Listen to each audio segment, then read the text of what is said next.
My name is Scott Challoner, and you are listening to the Leaders Council podcast for the people who run the country and the people who keep the country running. As regular listeners of our programme will know very well, part of our mission here at the Leaders Council is to bring you a variety of distinct perspectives on leadership. And to this end, I'm delighted to welcome former Royal Marines Commando, helicopter pilot and Special Forces officer Neil Laughton onto the programme. As well as having a successful career in the armed forces, Neil has turned successful entrepreneur as well. He's the founder and managing director of Laughton Co Ltd, a training and development consultancy which offers business advisory services, bespoke learning and development programs, and much, much more. So without further ado, Neil, welcome to the show and thanks for joining us. Good morning, Scott. Thank you for having me on your show. And it's an immense pleasure for me welcoming you on, Neil. And I think it's good to start with that sort of transition that you've enjoyed in your life from sort of the armed forces life that you led to the business and the entrepreneurial world. Because when we talk about armed forces personnel these days, it's really drilled into them, isn't it, that when it comes to leaving the forces, you need to be thinking about what life is going to bring after that happens. And was it always quite clear for you that you would sort of go on to work in the business world and, lead in your own right in that sense? Yeah, I think I always had an inclination to be a military man, first of all, but also had an eye on the future. I knew probably instinctively that I wouldn't reach higher echelons of rank, and therefore, what next? And so I always had in my mind to have a bash at being successful and therefore, securing my financial future in the business world. And that worked really, really well, didn't it? Because you ended up starting a construction company, which went on to be sold to an FTSE 100 business. So fair to say, I think you started pretty well. Well, actually, the start was a disaster. I tried to be a good employee and just came up with horrendous roadblocks and disappointments and dare say scurrilous management experiences. My first CEO was a fraud. I was about to go to prison and committed suicide. I lost my job. The second spent most of the company's money on fast cars and golf.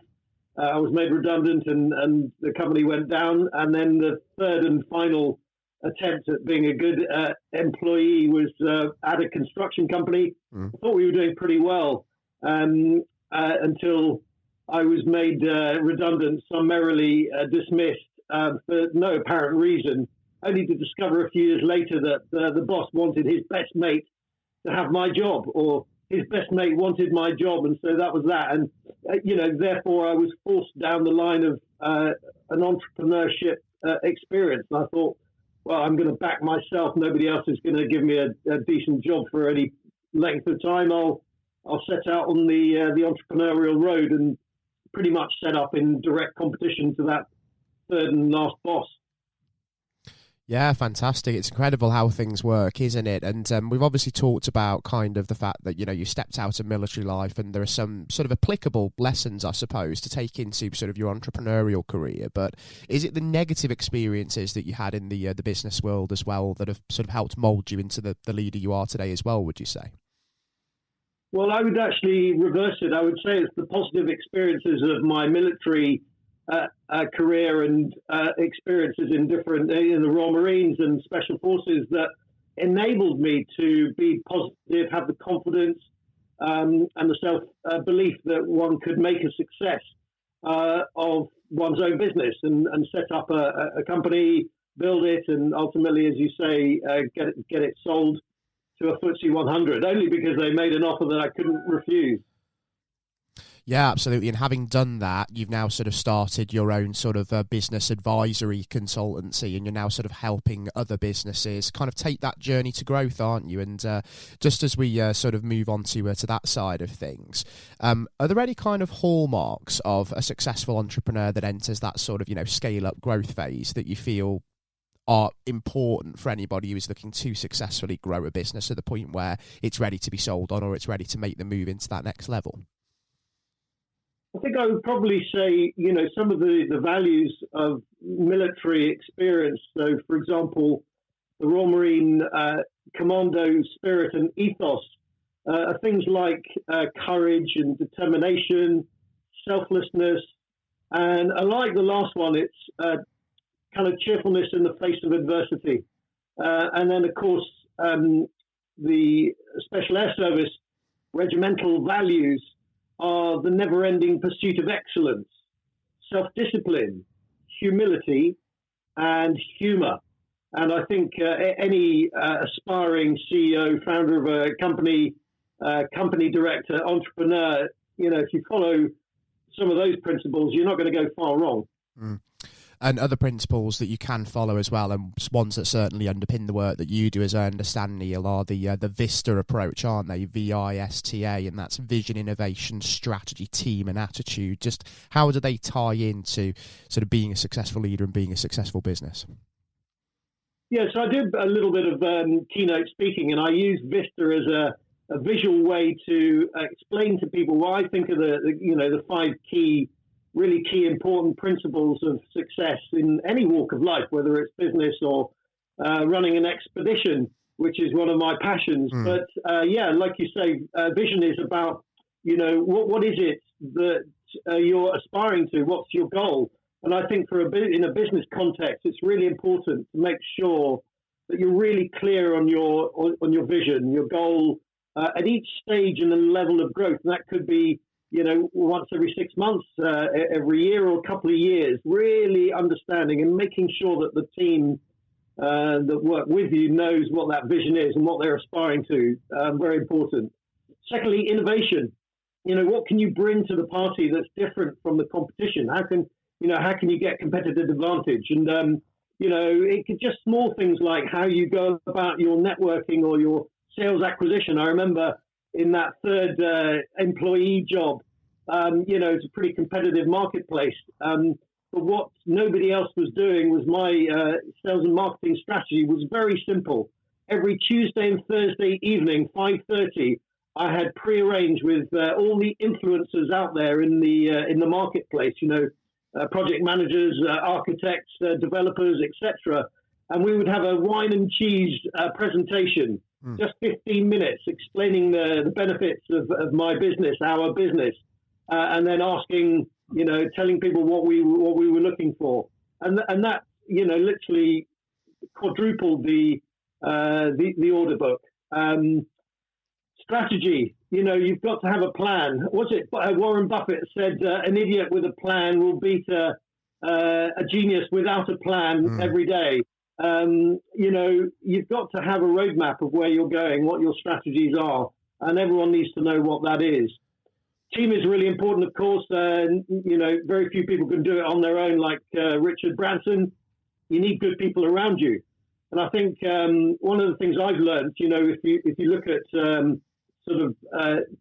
team leadership, is a sort of relatively new concept of basically having good leadership at all levels in your organization will go a long way to ensuring that you have sustainable growth.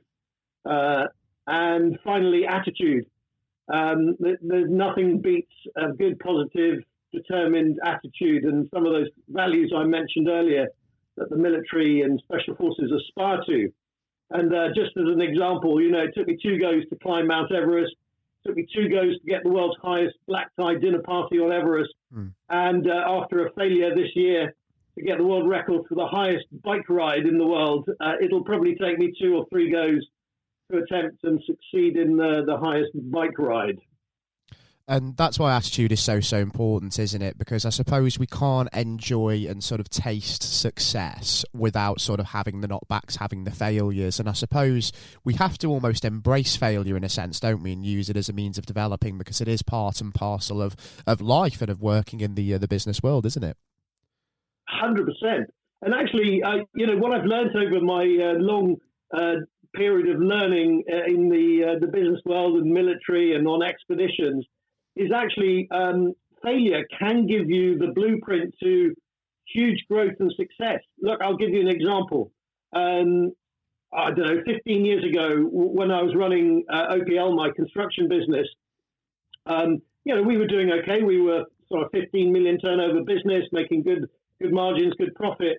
And then all of a sudden, we had a bad egg client. He took us for £250,000. It was essentially a whole year's worth of profit, and it was a real kick in the teeth, as you can imagine.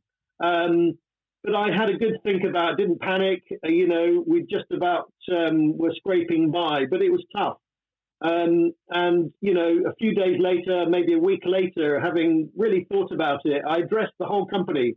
I said, look, we'll get through this. What we're going to do is be braver, be more courageous. We're going to quadruple the size of client that size of project that we're going to aspire to win and deliver. And we were a commercial interiors business, so helping companies relocate from A to B in different buildings. And that sweet spot was £250,000, and we'd been taken for £250,000 bad debt. And so by telling the team, let's be courageous, let's go for it. We're in our comfort zone at the moment. Let's really push it, quadruple. I said, let's go and get a client for £1 million and above. And you know what? Within 5 weeks, we had a tender on my desk, for over £1 million. And that £1 million contract came. A few months later, it was the Rolls-Royce motor car factory, assembly plant and offices and showroom. And it ended up as not only our first £1 million project, but our first £10 million client. And that was the catalyst for further growth and success, and ultimately selling the business to a FTSE 100. It's absolutely incredible, just sort of how things start out and spiral when it comes to growth, isn't it? And I think it's so important as well that when we look at the Vista approach that we've already talked about, that innovation and strategy, they're very much sort of intertwined, aren't they, in that sense? Because innovation brings the agility that enables you to change the strategy when you do have those knockbacks. And the vision always stays the same, the goal always stays the same, but if the plan doesn't necessarily survive contact with the enemy, it's then the plan and the strategy that has to change, isn't it? So we're always having to be adaptable. Yeah, absolutely. And for your listeners who are wondering, Vista is an acrostic word. So you use the letters of the word to remember the key principles of Vista: vision, innovation, strategy, team, and attitude. And of course, if you look up the dictionary meaning of Vista itself, it's actually a pleasing view / ambition, which I think is very apt.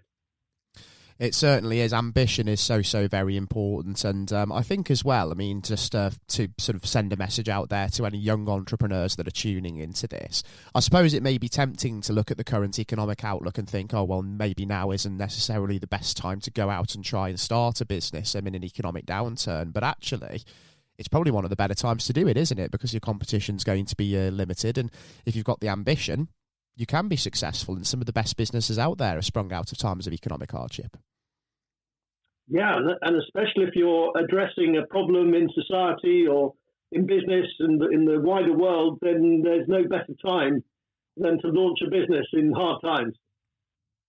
Absolutely right. And given that you have also sort of suffered some of your own knockbacks in your own time as well, Neil, if you had the opportunity to sort of go back and address sort of a younger version of yourself, say maybe when you sort of started out in the business world, having left the armed forces, is there anything that you would sort of tell yourself to do differently? Any pieces of advice that you would give the younger version of you? Well, I think there's lots of things. We'd take longer than 20 minutes to discuss it, but my good friend, I took a young Bear Grylls up Everest. He was my summit partner. And, of course, he's gone on to do great things from being a young man with dreams and aspirations. And he always tells me, whatever happens, just never give up. So it's that determination to succeed, to get back on your feet, to accept the downsides, the difficulties, the obstacles in the road, and the traumas, and put a brave face on, stick your lipstick on, or whatever it is that you need to do to feel good inside, and then go again.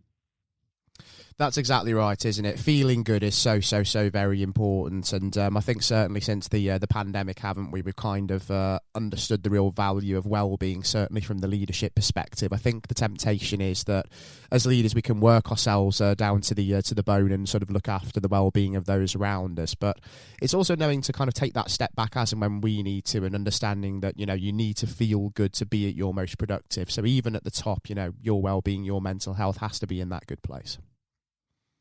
It does, and you know, another little technique that I often use myself is in this time where mental health is so important, it's just to think, you know, what the good things that you've got and the positive things that you have, and you know, I often cast my mind to people less fortunate, and you know, I took a week out of my schedule to fly to the Polish border and I took supplies across into Ukraine, and we'll be going back for 2 weeks in February, late February next year, to make hot drinks and serve pizzas to people who've spent the winter in a bunker, under military barrage from the Russians. So you know, there's always people who are far worse off than yourself. And you know, even just this morning, a crisis in the Channel with migrants capsizing their boat. You know, just there's always somebody that is much worse off than you. So you know, look to the positive, see the things that you've got that are strengths, and that are with you to help you. And yeah, hopefully that will help. And it's absolutely incredible that obviously, like I say, you're venturing back out to the Polish border in February, and you've got that coming in the next couple of months. We've heard some incredible stories of business leaders who've gone out of their way to go and sort of help the situation in Eastern Europe at the moment, and various other charitable endeavours. So absolutely brilliant to hear that's something that you're actively involved with. And just before we do wrap things up, Neil, as well, I'd be interested to understand sort of what some of your sort of goals and milestones from a business perspective are from the next year as you continue to help leaders really sort of develop and go on that journey of growth.